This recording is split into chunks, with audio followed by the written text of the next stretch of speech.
അങ്ങനെ ഞാൻ ബീഹാറിൽ നിന്നും ബീഹാറിലെ റക്സോളിൽ നിന്നും നേപ്പാൾ ബോർഡറിലേക്ക് കുറച്ച് ദൂരമേ ഉള്ളൂ.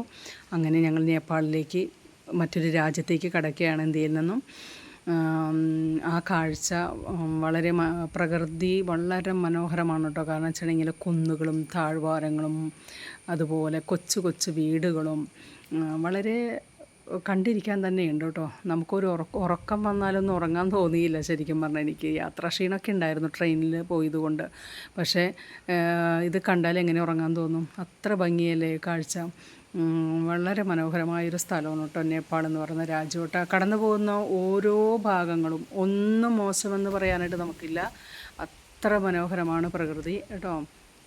ചിലപ്പോൾ ഞാൻ ഓർത്ത് ചില സ്ഥലങ്ങളെത്തിയപ്പോൾ നമ്മുടെ മൂന്നാറാണോ അല്ലെങ്കിൽ വാഗമണ്ണാണോ എന്നൊക്കെ തോന്നി. ഞങ്ങൾ നേപ്പാളിലെത്തി. അവിടെ ഒരു മനക്കാമന എന്ന് പറഞ്ഞൊരു സ്ഥലമുണ്ട്. അവിടെ കേബിൾ കാറാണ്. അതിന് നമ്മൾ ഒരു മലയിൽ നിന്ന് കുറേ മലകളും താഴ്വാരങ്ങളും കടന്നിട്ട് വേണം പോകാൻ. കുറേ കിലോമീറ്റർ ദൂരമുണ്ട്. വളരെ മനോഹരമായൊരു യാത്രയായിരുന്നു. നല്ലൊരു യാത്രയായിരുന്നു.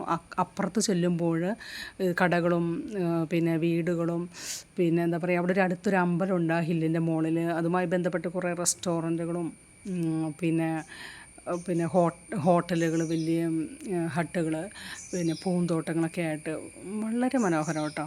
കാരണം എല്ലാം വളരെ നീറ്റാണ്. പോകുന്ന വഴികളെല്ലാം നീറ്റാണ്.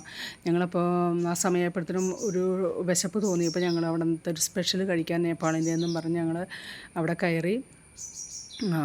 അപ്പോൾ അവർ ഭക്ഷണമൊന്നും ആദ്യമൊന്നും ഉണ്ടാക്കി വെക്കില്ല. നമ്മളെപ്പോഴാണോ ഓർഡർ കൊടുക്കുന്നത് ആ സമയത്ത് അവർ കുറച്ച് നേരം വെയിറ്റ് ചെയ്യണമെന്നേ ഉള്ളൂ. ഫ്രഷായ സാധനം നമ്മൾക്ക് കിട്ടും.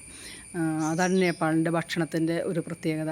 ഞങ്ങളുടെ കൂടെ സിസ്റ്റർ ഉണ്ടായിരുന്നു. സിസ്റ്റർ അവിടെ വർഷങ്ങളോളം ഉണ്ടായതുകൊണ്ട് സിസ്റ്റർ അവിടുത്തെ കാര്യങ്ങളെല്ലാം പറഞ്ഞു തന്നു. നല്ല മൊമോസായിരുന്നു, നല്ല ചമ്മന്തിയായിരുന്നു. നമ്മുടെ നാട്ടിലെ ചമ്മന്തിയേക്കാളും എരിവാണ് കേട്ടോ. എരിവുണ്ടെങ്കിലും കുഴപ്പമൊന്നുമില്ല. കാരണം എന്ന് വെച്ചിട്ടുണ്ടെങ്കിൽ മൊമോസിൻ്റെ കൂടെ കഴിക്കാനായിട്ട് നല്ല ടേസ്റ്റായിരുന്നു കേട്ടോ. അങ്ങനെ അവിടെ ഇരുന്ന് ഞങ്ങൾ ഭക്ഷണമൊക്കെ കഴിച്ച് കുറേ നേരം അവിടെയൊക്കെ നടന്ന് കാണാനായിട്ടുണ്ട്.